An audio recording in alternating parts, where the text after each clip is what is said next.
You're listening to the Gabe Molina Podcast.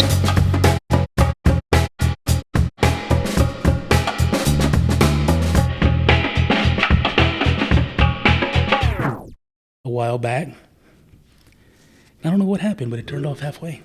And it was the one time I didn't use headphones. Of course. So I was kind of bummed out because I was like, We love technology. if I'd had the headphones on, I'd heard it turn off. So, but it was cool. Louise is great. We love technology. Natalie Yes. and Laura. Yes. How you ladies doing? Good. How are you? It's Friday. It's Friday. Yeah. We made it. Yeah, but it starts all over next week. So I'm here at the Children's Rehabilitation Institute, Teleton, right? Yes, sir. USA. USA, CRIT Correct. for short. So introduce yourselves and then tell me a little bit about what y'all do here, and then we'll get into what this place is. Yeah. I am Natalie. I'm the therapeutic recreation coordinator here at CRIT. My job in a nutshell is getting paid to play, but more importantly, helping our kids socialize, learning, play. So everything that they do in like physical therapy, occupational therapy, speech therapy, I bridge it together because I think the best goal for a kid is to be a kid. Yeah. So I get to bridge all of that together through play, socialization. I get to bring in the siblings and the families to really just how does it overlap at home, recess, school, the community. So I do a lot of like adaptive sports and stuff. So kind of meet them where they're at. It's different for each kid, but ultimately one word to sum it up is play. That's cool. Yeah. So do the siblings get to participate in the rehab here, or is that something where you're just getting to know their home experiences? So prior to COVID, yes, we would love our siblings to be as involved as possible. Since COVID, it's a little bit harder. COVID's still a thing. It's not as crazy as it was, but it's a little bit harder now just because we still want to be cautious and make sure our families are good. But for me, I definitely still get to invite the siblings in because the kids go home and that's who they're with more than anybody else. Yeah. So I like to invite them in. I get them permission to come in. It's a little bit harder for the other therapies, but we try as we can. And I'd imagine that the things that you turn the kids on to as far as the play that's therapeutic, when they interact with their sibling and they do it here, it's natural for them to do it when they go home. For the most part, yeah. That's cool. Definitely. And we also introduce fun things like adaptive video games. So some kids even like as simple as holding a Xbox controller. Oh, really? Is really hard. Yeah. But we have a cool like adaptive setup, so it's just hitting buttons instead, and it's they see that, and then families are like, "Oh, we need to get one of these." The next thing you know, they go home and they buy it, and then they get to play. Which means when friends come over, they go to school and their classroom has it, they can play. Oh, that's awesome. Yeah. So again, it just bridges overall. Yeah. So That's cool.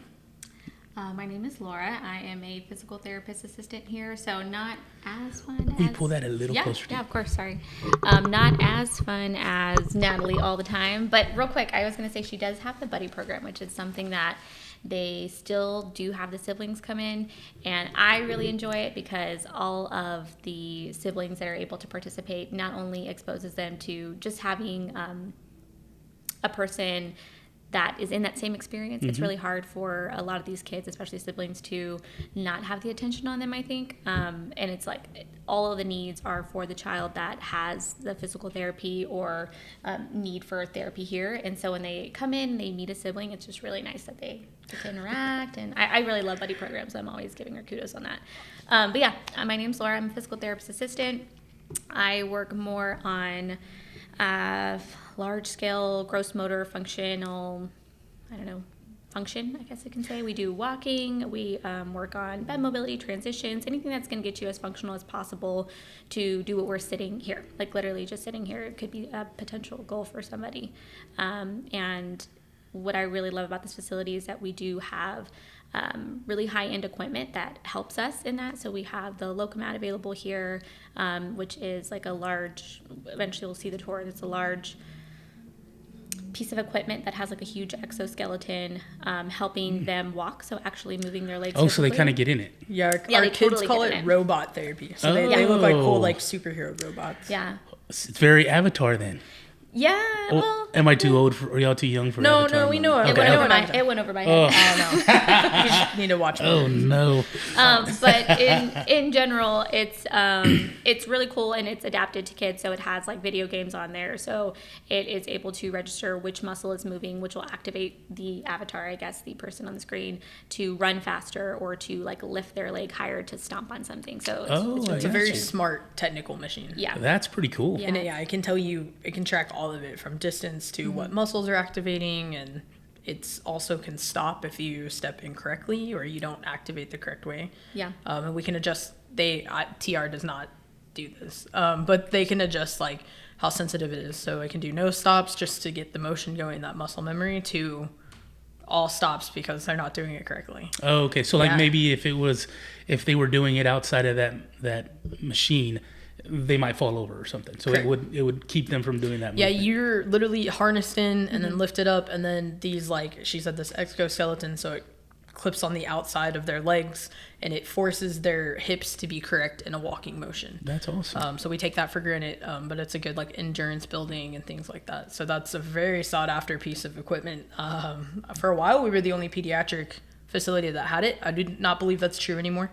I know there's a couple other in Texas. We just presented on this earlier at a national conference, literally Oh, really? this past week on Tuesday. Natalie had a national Yeah, conference where they, and it was really interesting because she said she doesn't do the modifications as far as the exoskeleton goes, but she paired it up with play, right? So she had a virtual reality in addition to, and we already have the screen on there, but I mean, there's only like 5 games, I think. And if you're on there quite a bit, it's like, I don't really want to do this And anymore. our So, older kids have a hard time playing Yeah. the games because it's not that they're hard, it's just they're little kid. They're geared for kids. I gotcha. It's possible, don't get me wrong. Some of our kids love it, but most of the time they want to play Uno or get the virtual reality out. So that's where I kind of come in and step in. not only but- that, I feel like what I found most interesting with Natalie's presentation, Natalie and Christine, is that it gets their posture engaged. When you're in that exoskeleton, you're totally harnessed in. It's really smart, so it puts in your weight. It changes because it allows for body weight support. So like someone like myself or someone like Natalie, we're going to be totally different ranging to get us dynamic on that gait. And you can totally just be hanging there, but your legs are moving for you. So when you're walking, that's not functional, right? You could fall over. There are different Sure. things that can happen. But with the game, you see the kids are like super active and They use their doing- hands more. Yeah, they're just really being functional. Is I think the those best were way to those were some of word our it. unintended outcomes that we Yeah. learned through our study. Our kid would like slump a lot, Yeah. and we noticed how much he would like just sit up, and then so when he'd get off Locomat and he's back in his walker, he was like nice and tall. I was like, dude, you're tall. And then mom was like, yeah, he's really tall, huh? Like, and we're helping him out. Like, we're helping him realize how tall he really is. And so it's cool because you see that carryover, but it's a cool piece of equipment. It's, even as a TRs don't function on the, like, we don't equip it. We don't Yeah. man it. I'm teaming up with PT to do Yeah. this. And it's invaluable experience. Like, I'll never go to another facility that has this and I'll be able to be involved as I am. Do you also do like water therapy here as well? We do. That's Okay. another thing I was going to say. We have a large pool here available set at the therapeutic temperature for different kiddos here for their needs. We have like an upstairs, what do they call it, a hydro pool that has like a little bit more jets if that's what Okay. you need. And then we have like a large scale pool with ramp and whatnot. That's awesome. It's heated, so the kids, it's like swimming in a hot tub, but it helps relax. And so you see a lot of stretching, and then you see us who's like dance party, playing, throwing basketballs everywhere. So what is the criteria and the age range for kids that need your services to be able to come here? So our age range is 0 to 18 is what we say. Okay. We try not to keep them forever, but we get that they're chronically ill or they have a disability that's not going to go away. So therapy will always be needed. So sometimes it's longer than a couple of years. Sometimes it's only like 6 months. It just depends on what their needs are. So we do have early childhood intervention, but we also do go over 18. It's a case by case. So that's where our doctor comes into play to kind of assess where they're at and if they're needed. But the main criteria is it's a physical component. So neuromuscular disorder, movement disorder, so like cerebral palsy, traumatic brain injury, spinal cord injury, any kind of like genetic condition. I'm combining my words, it's Friday. Genetic condition that has that physical component, but you do see a lot of like intellectual and mental disabilities with it, just because of like how their diagnosis presents. So we kind of see a little bit of everything in between: Duchenne's muscular dystrophy, spinal muscular atrophy. It's a large array of It's of kind of, yeah. diagnoses here, but You could walk into the PT gym at any moment and see probably like a dozen different diagnoses. How many people do y'all serve currently? Patients, We clients? have 250 active right now. Wow. We're working on climbing back up after COVID. It was a struggle with COVID. So what were you at your peak, I guess? I think we typically do 400 to 500. Wow. So we're not a far lot. off, but COVID was hard, and so this year was like we see our goal. We need to get back to it. So it's been a pretty motivating year to get back up to where we were.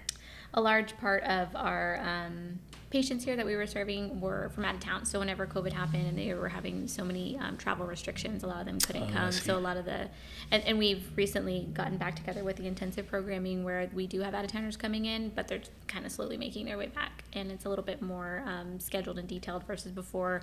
They may be coming in once a month, and now it's like an intensive program where it may be 1 to, I think, 3 weeks span, something like Depending, that. case by case. And then another big component of that is we team up with like Ronald McDonald House, and they were closed through COVID. Yeah. So there was nowhere to stay. Hotels very expensive. We actually just chatted with the CEO with him 2 weeks ago, really just recently. And so we learned all of that aspect of how, we really did take a big hit because of important resources like that. Sure. Not only that, I mean, everyone at that time, especially 2020 came around, it was, a shock to anybody if you don't have, a clinical condition that may be limiting you, but for someone that is like already compromised, immunocompromised, which many of our kids are, like they didn't want to travel anywhere, so they were just finding resources within their towns. But some of these people were coming from out of country. We had people from No kidding. So there's not a limit to the distance people can travel. We have use your services. a kiddo for intensive on the wait list from Saudi Arabia right now. Really? Yeah. Wow. We hear that and we're like, whoa, that's really cool. We just had a family come up from Chile.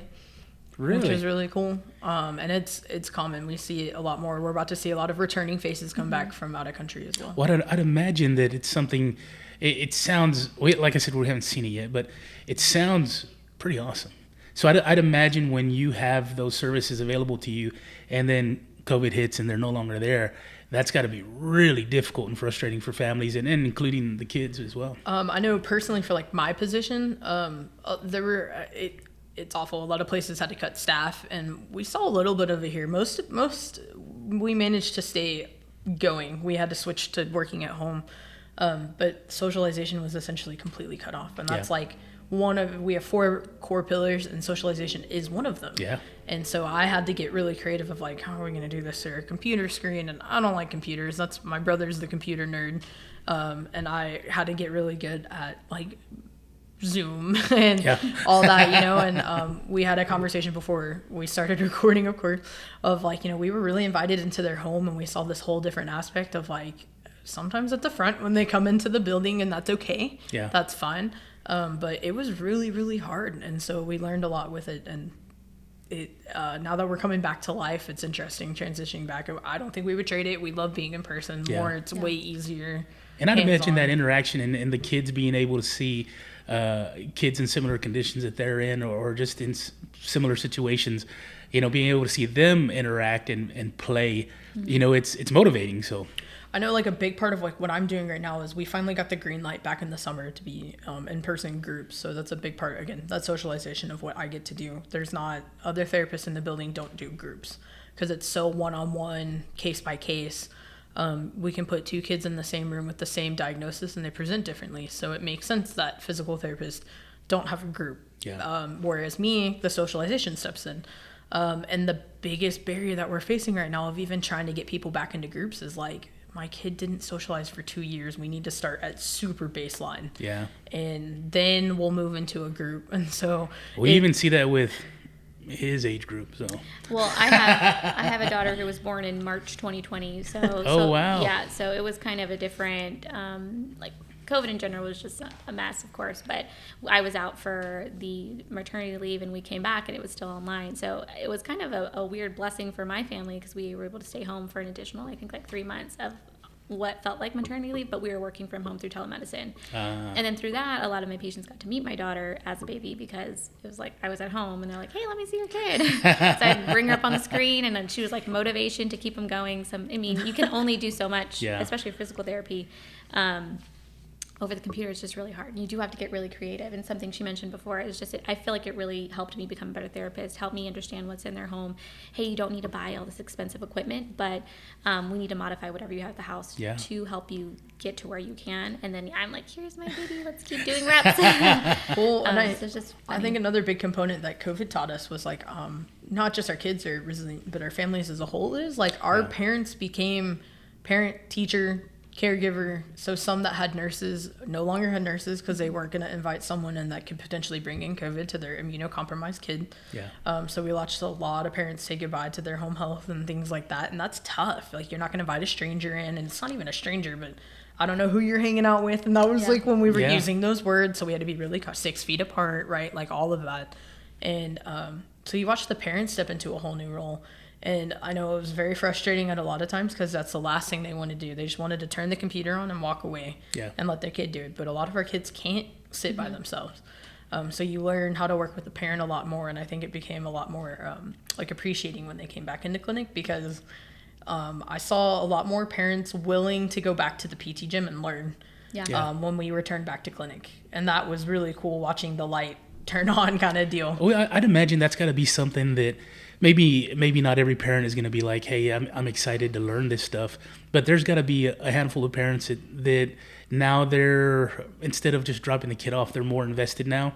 And, once you learn something new and you see it work and you're a part of that, it kind of energizes you, I would imagine, as a parent to want to continue to maybe learn a little bit more. That way, when you come home or it's the weekend or, it's a holiday or they're not coming in here, they've got a means to continue that, maybe not on the level that what you guys can provide them, but on some kind of level. So when they regress, it's only to a certain point, right? Right. Yeah, and some of these parents, were superstars. Like this, in one particular case, we were seeing her, I think, twice a week here at the time, and then COVID hit and everyone was gone and all that stuff. And establishing that home exercise program for her was huge. She was then making huge gains that she wasn't making in the clinic. And not saying anything on us, but the fact that these patients need care on a daily basis. And so 2 times a week is not going to change your life, but we're hoping to provide you the tools that you need to continue at home.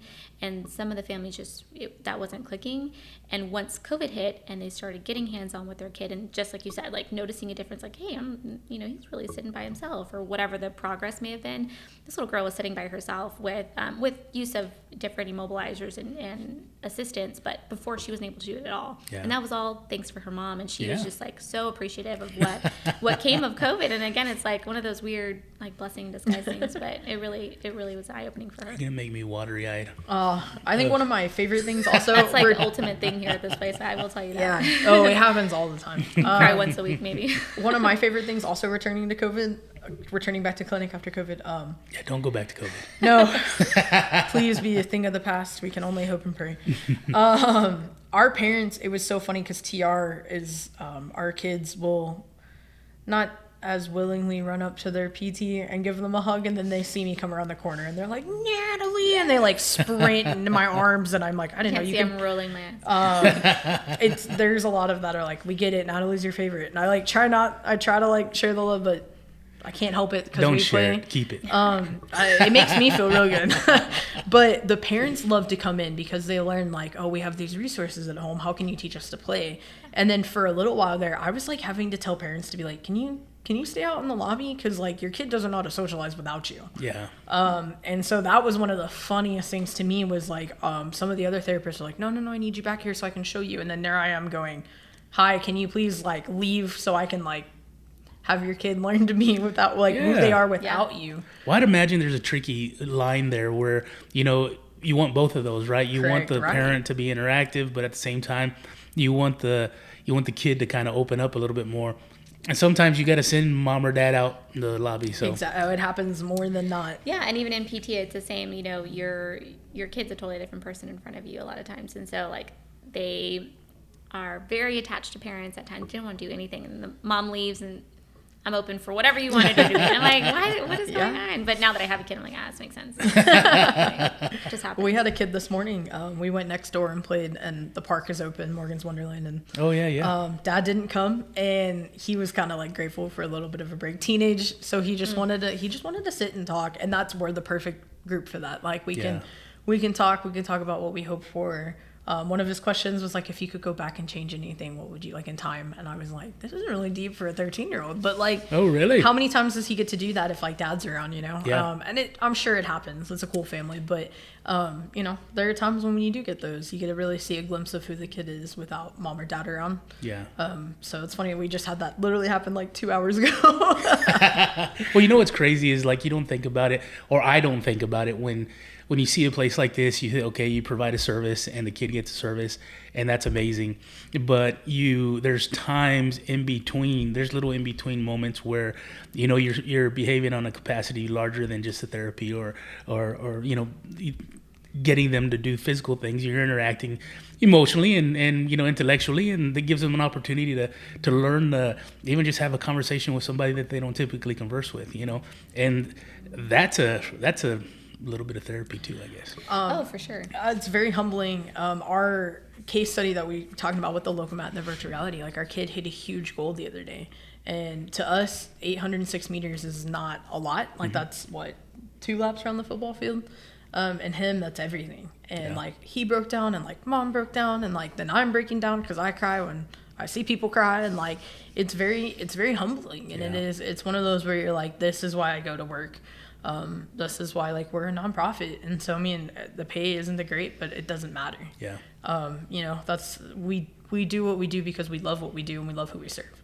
And so I mean you see that all over clinic, from our whole entire team. I don't they wouldn't be here if it weren't for that, you know. It's very special. We have my supervisor, when I first started working here, he comes in and he's like, are we changing lives today? Are we changing lives? And at You first, really are. Yeah, and he said it, and it was just like sound corny to me, and I just kind of laughed. No. I was like, whatever.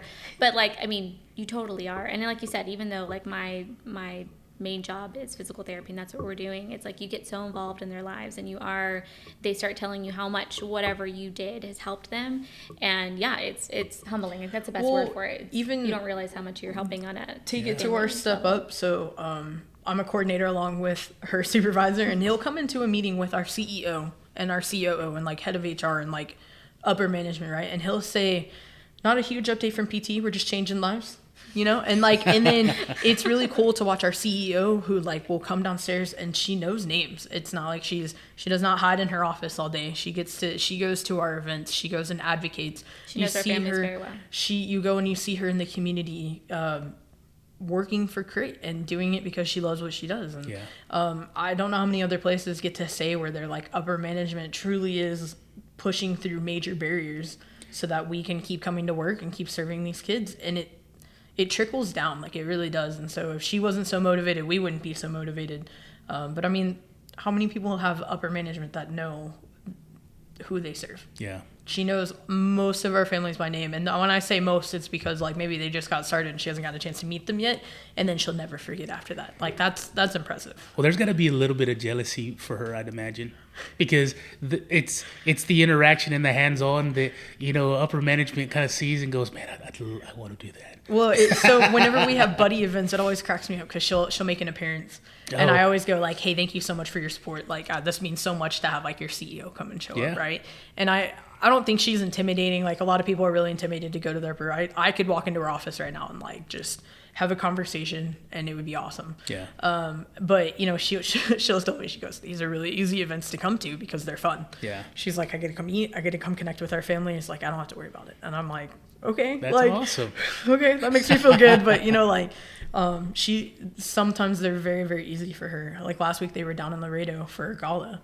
Super easy for her to commit to it. What is gala? They had a just like a night to celebrate CRIT. Gala event in the sense of like a large gala. Like gotcha. There you okay. go. Yeah, so it was a big party. Yes. Yeah, gotcha. Mm-hmm. Yeah, I believe big show. I've never been to one, so I have not either. If they asked me to go, I don't know if I even have like a nice dress to wear. I would probably wear what I have on right now. So.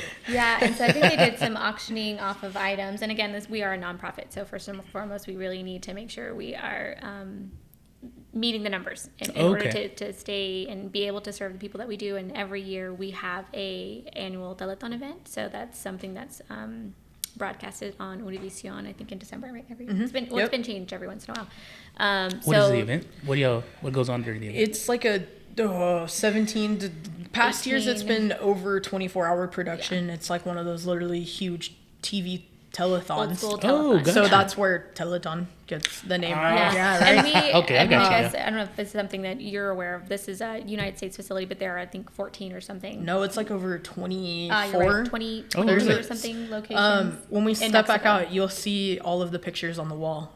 When you look going down the stairs, you see them. So the rest are in Mexico? Correct. Yes. Okay. Yeah. And it was started in Mexico, and then in, I think, 2012, they started to fundraise for here. 2014, we opened our doors in Crit. Okay. Which is why it's TeletonUSA. Right. Okay, so let me ask you this. So, like, when somebody comes here, do they need to use their insurance to come here, or how does, because what you guys provide and like some of the equipment you're talking about, it's not cheap. No. You know, and then not. even to have people come in from other countries. I mean, it's an important thing to have, but it is not cheap. Everything costs money. It's funny that you bring this up because we've had these conversations of like making sure we're wording it correctly. Because no, we don't want to turn people away by means of pay, and that's exactly what it is. We make it work, and that's why we have Teleton is to raise funds for those that can't. So it's pay what you can. So I literally, like I said, I gave this presentation earlier in the week. So like families, the cost has gone up. It's like closer to $20,000 for a year worth of therapy, for $20,000 for a family to receive PT, OT, and speech here. Okay. So which is a lot. And I don't know if it's still 1%, but they're only responsible for a small part of it.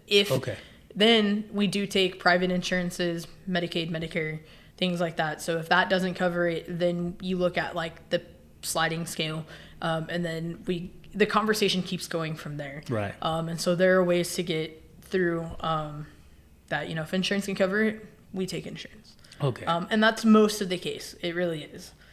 So there's a few where that's where our wonderful patient services department steps in, and they're the ones that really make those scheduling happen and make sure that all insurance options are evaluated, and then that sliding scale or however they need to pay, and donations and things like that step in. So Yeah, because we're not in contract with all major insurances at the time. I know we're slowly kind of getting into that, but when I first started, we weren't in contract with any of them. Insurance and it was has only on the sliding scale. Yeah, insurance has only been around for 4 years, 5 years, like not even. How long have y'all been open? Because it hasn't been very long. It's been I don't 2014, so Okay. 7. I think this is the 8th year. Quick math. Yeah, we don't math. I didn't go to school. either. I didn't go to school for that. You could literally make up a number and I just shake my head. Oh yeah. Right. Yeah, that's my kind of guy. So for the most part, it was just the telethon raising the funds, and I think what we've come year to year to find out is that we need to continue different fundraising events. Cause, I was going to ask, do people y'all have start more watching. multiples? Yes, Oh, people yeah. start watching less and less of TV. Right, it's not something you're watching, especially live TV. This is something that we. They have different people from Univision coming throughout the year to record different stories, and stories would be patients. So say a patient comes in and I'm here for 3 weeks, and they'll record kind of what their experience here is at CRIT, the services cool. they're provided, and kind of their background. So for instance, if you ever go to watch one of our visits, we have one story that like she had a TBI from a motor vehicle accident, and kind of going in depth, like this is where she started and this is where she is now. And then hopefully people decide to donate So to help her. what news agency is that? Univision, so Univision. yeah, major Okay. Spanish speaking. I don't know if y'all speak Spanish, but yeah, Univision in You know- December. It's on there like 18 hours. I So think. we are, that's where, because we started in Mexico, so the Mexican heritage is huge and it's Sure. part of the culture here. But like I'm one of the few therapists that does not speak Spanish. I understand it, but when it comes to I'm like the same way. reciprocating it is very difficult to quickly find a word. So we have our volunteer department that helps translate. But it's like over 80% of our families are Spanish. Most are bilingual, which helps me out. But I still love to learn. A lot of our Spanish only speaking families, they help me out because like I learn from them and then they learn from me. Yeah. So it's still like really cool. But yeah. And the more you're around it, the more I think you start to understand and absolutely. speak a little better. Absolutely. I'm going to throw my dad under the bus right now. Go for it. We had an argument a while back. not really an argument, a discussion. And he was upset that I didn't understand Spanish as well as I probably should. And he said, how come you don't understand Spanish? And I said, you need to ask yourself that question. They used it to talk about us behind our back when we were kids. So that's what they did. I grew up here in Texas, and so I took a ton of Spanish, and then I moved to North Carolina, and they were like, oh, Texas is behind. And I'm like, what? So I took a lot of review Spanish because they made me like start back at the beginning, and it worked in my favor, but I did not continue it like I should have.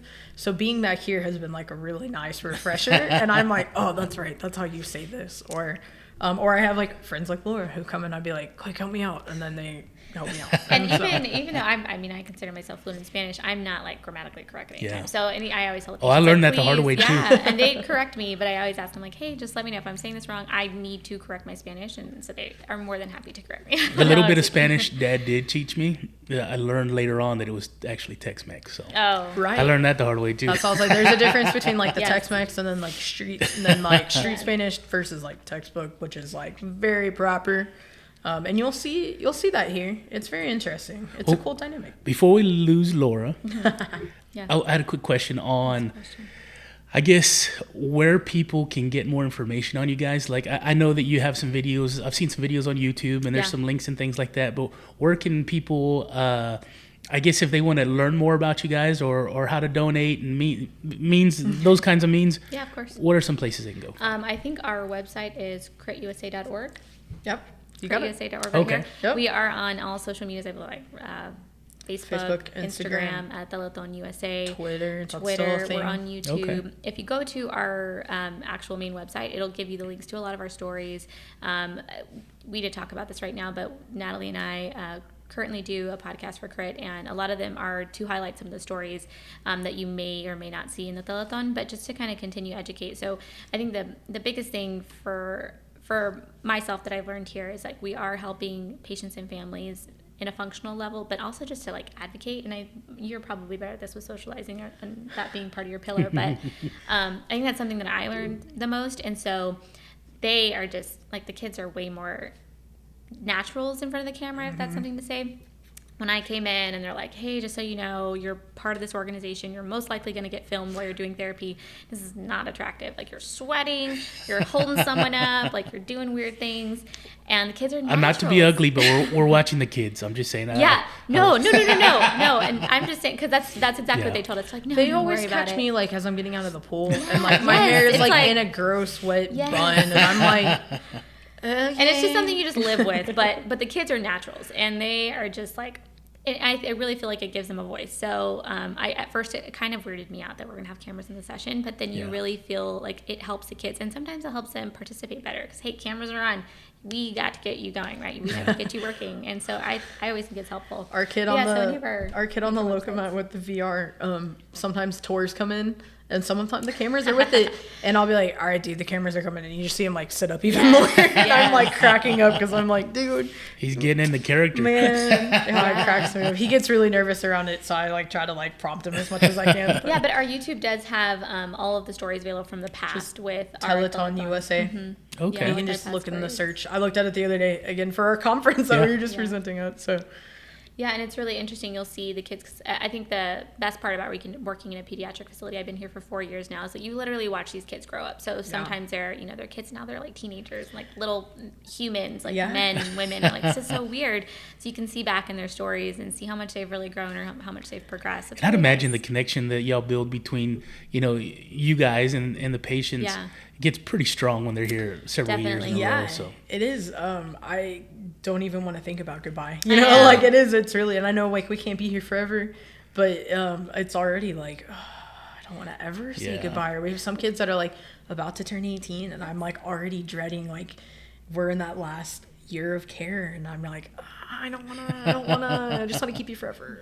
We also have graduations here, which are rough. I mean, oh, really? You talked about tearing up, and it's like a mess. It's exciting. It is, because, we're supposed to be a stepping stone, a part of life. Like, and we don't ever want to leave them high and dry. We try to, what the clinic is next that they're going to go to, or like whatever, right? It's, so there is another, I guess, clinic that's available once they become adults? It's case by case, and it depends on, like we have a we have a clinic that was just built across the street with Morgan's, and so that's a potential, but that's if they're appropriate. So it's case by case. Some could be home health, some could be simple, like, hey dude, you're done with therapy, like here's what you need to do to stay active so you don't end up back in PT, OT, speech, like whatever, right? Gotcha. And so it's just it's case by case. Some they might not need it again, some will probably need it forever, kind of deal. So it really is case by case, but the graduation is as exciting as it is, and you've hit these milestones, and like when it comes to graduation, it's because you've hit your goals. Like there's nothing else we can help you with. Like we can try, but at that point, like, well, that's we're a good keeping thing. you to That's keep a you. real good thing. Right. Yeah. And it is hard to say goodbye, and the parents don't like it. It's a very hard topic. We don't like to say discharge. We like to say graduate, but like it is, you celebrate. We line up the halls, and we have balloons, and they wear a cap and a gown, and you know, they give them like a diploma, like a certificate. Our CEO's here. Yeah. Talking about And then you kind of are like, woo, and then you go back to your like office space, and then you're like, oh, like it is. It's really it is. It's hard. Yeah. But you know, it's a good hard. It is. It's worth it. Yeah. That's awesome. Now, one thing that I wanted to ask was about y'all's interaction with, I guess, for people who don't know, I guess initially Morgan's Wonderland popped up. And then I want to say there's maybe a little school or something next door. There was. It's not a gone. thing anymore, yeah. Okay. And then I saw this building coming up. And my first thought was, who picked the color? But I slowly see something else being built across the street. So what is going on here in this complex? And how much interaction do you have between y'all's organization and Morgan's? We are not related other than friendship. So Okay. they're a wonderful resource. I know the TRs over there very well.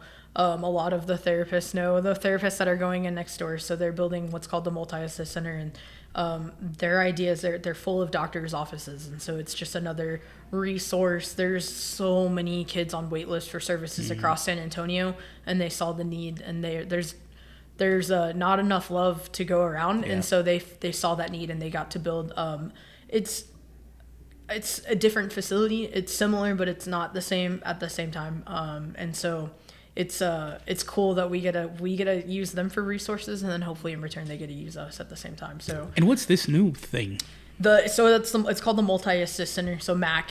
And, Okay. So it's they'll have other services and stuff there. I think they're gonna have like an urgent care and So it'll be more. dentists. Okay. yeah, Okay. it's think of like I guess like a medical leasing building kind of per se that just all happens to be in one place. Wow.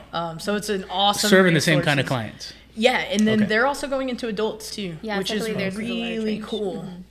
Yeah, and it's very needed because there's not a lot of adult care in San Antonio for disabilities. Wow. Yeah, and I think that's something you need to talk about either as far as that transition out of like when you graduate here, Natalie and our social workers do a great job of helping them find the resources afterwards. What are the services you're going to need? How can we help you get that ready before we, it's never goodbye. They're always more than welcome to come back, but how can we help you prepare for that adult life or what's next? Yeah. So who knows, maybe it'll be Max. That's what I'm hoping for because they're going into adult, and we cannot speak on their behalf by any means, but Okay. but, Thank you, Laura. Yes, thank you. Laura's got to go do work. Yes. yeah, she's got to actually go be a therapist right now. Thank you, Laura. Yes, thank you. Let's see. So you said the one next door is not affiliated with you guys. No, Okay. not other than hopefully we're going to be even better friends than we already are. So there are 3 different entities: Morgan's, y'all, and then that one. Well, so MAC is a part of Morgan's. So Oh, technically they're gotcha. like Okay. the same umbrella, Okay. but they are their own. And then there's actually a whole nother Morgan's over there, sports. That's like I've seen over that. there. So they're technically different parts of Morgan's. Morgan's is like the umbrella, and then they also have like their camp. I use them a lot for my resources, and Yeah. so the people over there are phenomenal, and they support us. We support them, and that's just a part of like because of who we serve. We love having them around. I mean, we walked over there and played this morning. If it was across town, I would still be going to play with them. It just works that we share a stop sign. Yeah. So It's very interesting that and I'm not aware of a whole lot of resources like this around the country, but it's so interesting to see it pop up and slowly grow. Yeah. I was telling you earlier, my wife's a special needs teacher, and she's been for a while. She started off as I think it was Nellie Reddick's center. and it was post high school. And so now she does elementary 1st through 5th. And so they, from time to time, they used to, there's always funding issues with, the public schools. Always. But they would bring the kids over, and then slowly it just started growing. And I don't know what's made this area, or in particular this block, like the mecca, but I love it. I mean, it's so needed. So something else that's really cool, and again, I don't know if it's because we're here or like Morgan's is known all around the world. I guess we are too, but they're like super known. Like at our conferences this past week, people were talking about Morgan's being the first inclusive theme park and stuff like that. And so that's all about like what I do is finding those resources and making play happen regardless of like what like a roller coaster looks like, or what. They don't have roller coasters over there, but like maybe they'll build one. I don't know. At this point, the sky's the limit for them. But even like the Starbucks across the street. So this was the first fully accessible design ground up from the parking lot to the doors.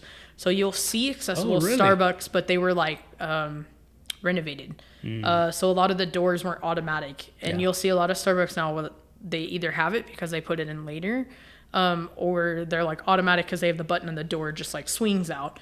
That wasn't the norm. So I don't know if that's because we're here or what, but I think that's really cool. So they love it when we bring our patients over there, because I look on like money ordering is really hard for a lot of our kids just because they're really shy. That's a lie. They're not shy, but maybe ordering their drink is hard or whatever. But even like, that interaction of being somewhere public and ordering a drink. It is. I know for the longest time I made my mom order my stuff for me. I think it was like, I don't know, maybe like middle school when I finally was like, fine, I guess I'll order my own stuff. And I throw my mom under the bus, but I crack up at that. And so I'll bring them over there, and it's a safe place, and they're so patient with it. And if I get there early, I'll be like, hey, they're going to give you money. Can you like give it to them wrong back? And like, we know. And so then they have to like count and stuff. Like they're like super awesome over there. And so I don't know if that was because of like where we're at, but I'm like, go to like a medical district and make it happen. So there's got to be something special with where we're at. It's very fascinating. And it's cool. Like it's a lot of fun being neighbors with them and cheering them on as they grow. And I think they cheer us on as we grow too. Like it's a really cool partnership. I think one thing that I learned through my wife teaching is, especially when she was at the Red X, is they would have a graduation when the kid, I think it was 18 to 22. And, it's obvious. I just never really thought about it. But you'd have these graduations, and you had families there from all walks of life, every, financial level, every type of job. You had doctors, you had people that worked, for the highway department. Right. And it really does touch every kind of family, and it was amazing to me to see how many folks had special needs people in their family. Right. And so to be able to have these resources close by, I get that, you guys still make that effort to bring people in from out of town, but for people in the San Antonio area, they're so lucky to have these places. So to be able to utilize them, or to be able to, just take your kids to Morgan's, even if they're not special needs kids, take them to Morgan's and spend some money. Everyone is welcome, which is like the coolest thing ever. I used to work there for a while. Oh, okay. I volunteered there, and I loved it. It was the train. I didn't drive the train. I just loaded the kids up. But, sure. Because you had to be top quality guy to run the train. But I tell you what, it's so much fun, and I think there's a lot of people that either don't realize it's there, or don't or forget that it's there. Yeah. But it's a good place to go and take your kids, have fun. I know. Well, and I think something else that people don't think about with Morgan's is because it's inclusive and they gear it towards special needs, you don't have to have a disability to go there. I always said before my grandfather passed, he would have loved to go walk up on the playground and not have to climb. Yeah. Or go out to the fishing pier on a very easy walk to get there, because that was his favorite thing to do. And going to the pond where they live at in Alabama was really hard. Yeah. And so just something simple like that. I was like, here I am taking this 86-year-old man with Alzheimer's to Morgan's, and he was fully accepted. And like I brought my little cousins there when they came to visit me, and it's so much fun. The water park's amazing, and I haven't been to the water park. It's a lot of fun. I definitely say it might be a little bit more little kid friendly if you don't have that disability, but it's still fun. But I think we could have a whole nother Morgan's on the other side of the city, and I think you could put it in every neighborhood and it's going to be needed. And it's a great place for fishing. I was telling him, you catch some monsters because they eat hot dogs all day Yeah, long. they do, man. I'm one of my friends, one of my buds with Texas Parks and Wildlife, helps stock their pond through like a grant program. And so we went over there one time. He came to tour Crit, and then we walked over there, and he was like, yeah, tell me all about it. And I was like, this is so random, but it was really cool, you know? So I have those weird partnerships where I know who stocks the pond over there. That's cool. It's good to know. It's good to know multiple people like that. So, and that's the cool thing about what we do here is because we don't want to keep our families forever. And so the more resources that I have, especially in my position with that community aspect and that socialization, I still need to know more. And I know quite a bit. I've gotten to know San Antonio really well. I've learned from my families have learned from me. But I still don't know enough at the same time, and it's really cool. That's cool. So it's a huge... San Antonio is one of the coolest places when it comes to disabilities because it's military city. So you have a lot of veterans that with disabilities, whether it's just PTSD and mental health resources, which are phenomenal. One of the top psych hospitals in the nation with military units is right here in San Antonio. Oh, really? Yeah. And so, I mean, something cool like that a lot of cities can't even offer to their veterans. Yeah. But then there's also so many like physical components. And then on top of that with the kids and everything in between. And a lot of a lot of cities like don't even have like the Reddick Center. Like we have kiddos that's what they do when they go graduate from high school is they go spend a couple years for there hoping to go into the workforce. And there's work task programs and even our mayor is like, we need to do more, and we do so much. Yeah. And like to have a mayor that supports that is, I think, one of the coolest things because there's just not enough love to go around for what's needed. Yeah. And he recognizes that. We recognize that. Our families need it. They recognize it. So it's cool to be in a city that is, it's a lot more accepting. You see a lot more like accessibility on the Riverwalk. There's a lot more elevators that are going down to the Riverwalk, a lot more railings going up so people aren't falling into the river and like paying that awful fine, you know, and redoing the courthouse. So even the courthouse is accessible, like things like that. We brought that up multiple times on our own podcast. And it's like, what city can say that they pour money into that? Yeah. Not a lot. I've got a friend of ours. She recently left the school district and she bought a day hab for adults. Oh, cool. And so it's called the Backyard, I believe.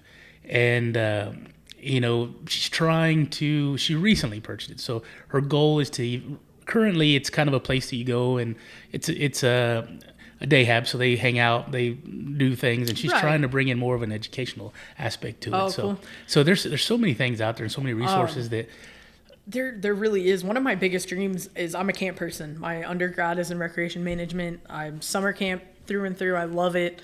I would love to have a camp for really people of all ages of disabilities, but more like in the off season, like aiming only at adults. Yeah. Because there's just not enough for adults. So that's really cool that the day hab is happening. It's needed. Every neighborhood could have one, and it's still not enough, you know. So I think that's really cool. So what's the name of y'all's podcast? So we are the Re-Eval. Re-Eval. Okay. Nice and simple. And you can find it on YouTube? We're on Spotify, Apple, but not YouTube because we don't record, like we don't have cameras. We'll fix it later. But I'll talk to you later and we'll get you on there.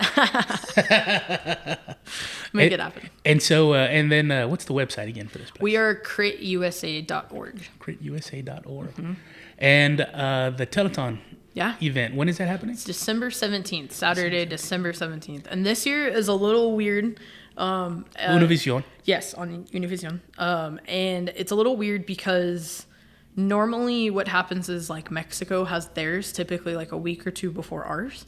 And this year we're on the same day because of the World Cup.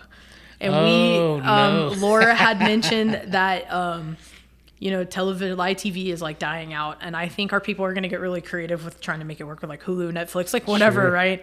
But it's really difficult. And, I don't speak Spanish, so Univision is really difficult for me. Yeah. So it's hard to tune into American viewers. Yeah. But they do a really good job of like making sure subtitles are in English and stuff like that. And so it's an education component. But yeah, we're not trying to compete with the World Cup because good luck. We're already trying to figure out how to make it work. So we're actually sharing the day with Mexico Teleton, I believe. This is the last update I heard not that long ago. Which is like really cool, but also kind of like really weird at the same time because they get their recognition. And while we're a huge part of them because that's like our motherland, you know, we also have to shine on our own too. And so it should be really cool. I think it'll be a beautiful day going and celebrating all together because awesome. of, you know, that's where we came from. And you said there's 23 or 24 of these in Mexico? There's at least, I want to say it's like 26. Wow. Don't quote me on that, but there's quite a bit. So, and they also have an oncology center and an autism center. Okay. And that's very unique. So, I know our goal is to have one in every state eventually, because there's not really a plan of care like this around the nation. And that's part of the process is they were noticing that a lot of American families were going down to Mexico because we don't have anything like it. It's a one-stop shop all. You see the doctor, but we also have like social work. We have a nutritionist. We have counseling that sees not just our patients, but our families. We have TR. What is TR exactly? So therapeutic recreation. Oh, okay. So my position. Okay. But we also have like a fully stocked food bank from San Antonio Food Bank. That's open to our families, no questions asked. Really? Yeah, and so that's they just came back with a like a dry goods sale, and they filled the van with like toilet paper and toiletries, and I'm talking like fancy like bath salts. Like they get our families the hookup. Really? Yeah, and you walk in, cool. No questions asked. Baby wipes, diapers. I mean, if our family formula, if our families need it, it's there. So when a family comes from out of town, kind of walk me through that a little bit. So go ahead. Yeah, no. So it's a referral process. So we have to make sure all the paperwork is in. So anyone that is listening and can trying to get into it, make sure that you get that referral in. And that's through a doctor, or can they typically go through your website it's for so you can get onto the wait list through our website or calling. But the first step is going to be making sure that primary care physician or that PCP, whether it's the pediatrician or whoever is their primary person, will get that referral saying like, hey, we think this kid would be appropriate, right? And then they fill out. We call it an intensive program because it's like 2 to 3 weeks of PT, OT, speech, 5 days a week for 3 weeks. So it is like 15 sessions. And so it's very, very intense, several hours a day. So there's got to be some sort of housing, right? Correct. So that's where once we're accepted and paperwork is processed and stuff like that, we don't typically go through insurance, but sometimes they do. Just depends case by case. Then you start to apply for housing. It's typically through Ronald McDonald House, which is a phenomenal resource. I can't praise them enough for what they do over there for our families because it is that home away from home. And there's no time limit. If they're there for a year, they're there for a year. If they're there for a couple of weeks, they're there for a couple of weeks.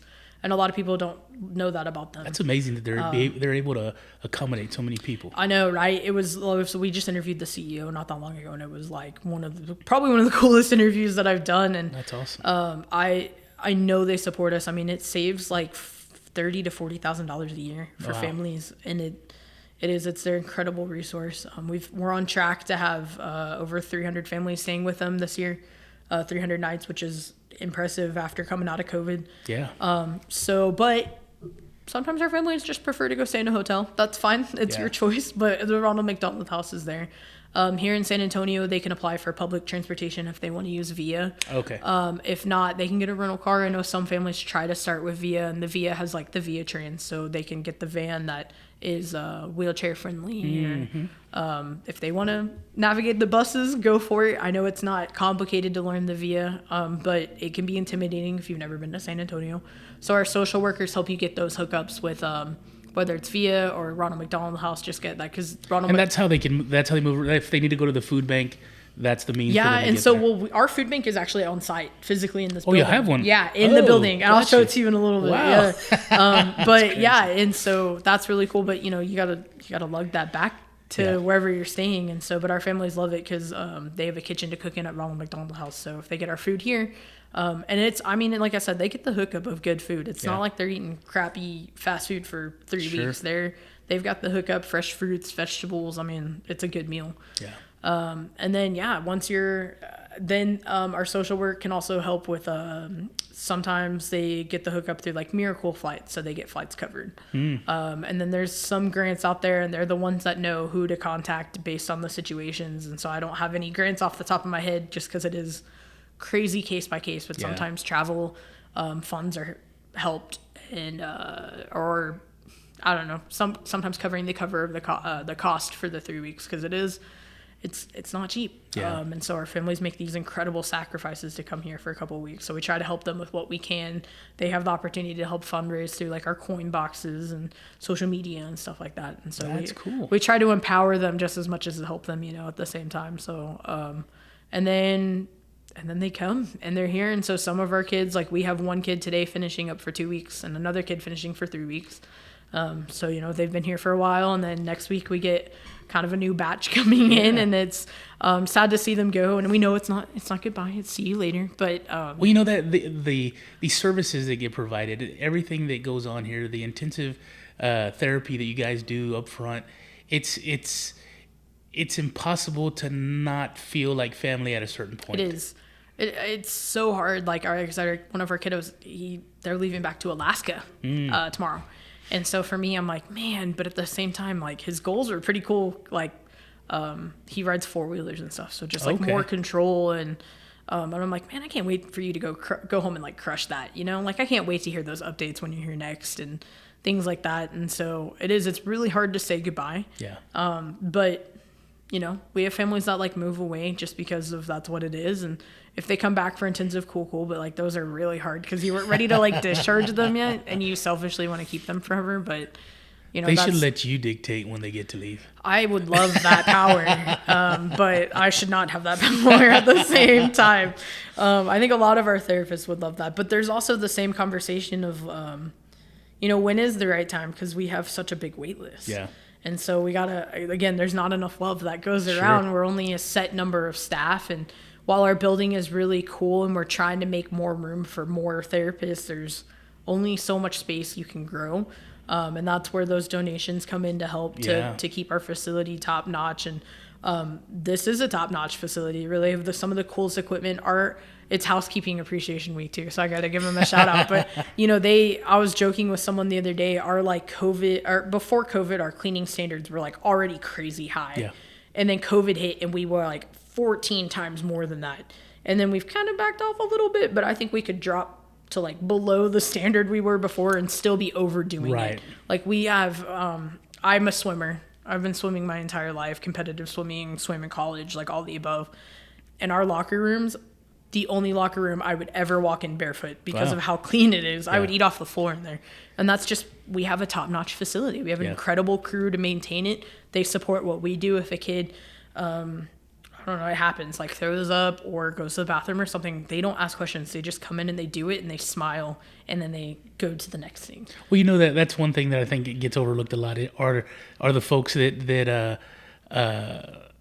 make the sausage, right? Yeah. They're the cleaning crew that keeps everything neat and organized and clean. This building would be nothing without them. They are so sweet. They brought us a bunch of tamales a couple of weeks ago. And they're like make the time to just get to know us, and they're always good morning, hello, and they're so sweet. And most of them speak Spanish, so it's fun to learn the English, Spanish from them. And they'll come to me and be like, "Como se dice?" And like, so they genuinely want to be here. Yeah. And that's hard, but like they see who we serve and they do it because of that. And like, that's housekeeping, man. That's a tough job. And I mean, the service that you and Laura and others provide are critical. But when you have a medically fragile kid, having them in a very clean and sterile environment, it's just as critical. Well, and it is, and like on top of we would get shut down if we weren't. Sure. But again, we could probably back off of our standards a little bit and still check those boxes. And like someone came in to inspect on its unannounced, we would still be perfectly fine. Yeah. But like it's because of our housekeeping and our facilities and maintenance crew. They just do a top-notch job. They come in, they do it. It gets done so fast, and like we could not do what we do without them. Yeah. Like there's no way this building would still be standing without them. Well, you guys serve a very y'all serve an element of society that is precious. And the way y'all do it says a lot about you guys and the type of quality people that work here and serve those people. Yeah. There's got to be a give and take there. You're giving a service, but you're receiving that pride in what you do. And I work at an engineering firm. I'm a paper pusher. All right. So I can't stand it. It drives me crazy. But to be able to see you guys put maximum effort and stay late, I'm sure, and do things after hours or go to events. And, it's kind of one of those things where it's got to be a labor of love, because it's got to be amazing to see somebody come in and be in a position that maybe they're in a lot of pain or immobile or whatever it is, and then spend time with you and know that because of your efforts, right, they're in less pain and they're more mobile. I mean, that's huge. I know one thing working here too, like our upper management, they're big believers in like take care of yourself, like fill your cup before you fill others, right? Yeah. And so, burnout is real. Back in the summer, I really struggled with burnout just because of long hours and stuff. But then you come in and you see those kids and they come screaming to you and they can't wait to give you the biggest high five that makes you like shake your hand because it hurts, you know, like that's the moments that you live for. Yeah. And you come in, and so to have like an entire staff that has that same attitude of like, you're not going to find anyone in this building that like is like, I hate coming to work. Like, no. We typically are like, I've learned lately, I wake up before my alarm. I take my dog for a long walk in the morning. So I set my alarm for 5:15 to take him. He's a lab. So we need to go for a walk to get that energy out. Yeah. But I found myself the last couple of weeks, like I wake up at like 5 and I'm like, all right, let's go for a walk so I can go to work. Like, I wake up at 5 and I go, let me hit the snooze so I can keep sleeping. My dog wouldn't allow that, but I look forward to it. Yeah. It's a good way to like set up for the day, and I'm like, wow, I can't wait to see this kid, and then I got that kid, and we're gonna go swimming, and like that's awesome. You look forward. I call my mom every day on my way home from work. I'm very close with my parents, and I get to like brag about my kids and like what I get to do with them, and it's those are the kids that keep my cup full to be able to pour back into them. And so if it weren't for them, I mean, I wouldn't be here clearly without those kiddos, but it truly is a blessing to like come to work and you walk in and you can't help but smile. You could be having the worst day. I was just telling Laura, like, I had to get my car fixed today, right? And I'm like, how am I going to pay for this? And then I come here and I see kids, and then I laugh and I'm like, oh, we can do this. Like, it's okay. That's so minor. Safety, I'm okay. We're going to make it work, And so then I don't think about it, and I'm like, all right, we got this. And so I mean, if it weren't for them, this place wouldn't exist. That's awesome. So, well, Natalie, I want to thank you so much for your time. Yeah, thank you. This was fun. I had a great time chatting with you. Yeah. And like I said, I've seen this place before. We drive by it. My wife's always going to the soccer games. Oh yeah. And it was always just kind of, we had no clue what it was. And I hope that in time everybody knows what it is. I hope so. We have a new, well, I guess she's been with us for a while now. I guess she's not so new. It's weird still coming out of this COVID shell, but our development manager, her name is Dee Dee, and her whole job is making those community connections, and I think you're going to see a lot more. Dee Dee? Yeah, her name is Dee Dee. Thank you, Dee Dee. Yeah, you're going to see her. She's I think we're about to be really, really known. And good. I'm not saying it's just her. She's got an incredible development team supporting her. And they do the social media and everything. And that's another big component. We don't give enough shout outs to the behind the scenes, our IT guy, like all that, right? They're just as much as important as our kids are. But I think you're about to see Crit be a whole new force to be reckoned with. Like it is, you're going to see a lot more of it. And they're not going to stop, and that's a good thing. That's good. That's a good thing. It is. You're going to see them. They're going to get in your face, and it's going to be like they're going to show you why you should be a part of what we're doing. Well, I'm excited for you guys, and ultimately, I'm super excited for the kids because they're going to be the ones that benefit, from all y'all's efforts. They are. So. They are. It's all for them. It's always for them, and that just makes it that much easier. Well, thank you so much, Natalie. Thank you. And thanks everybody for listening.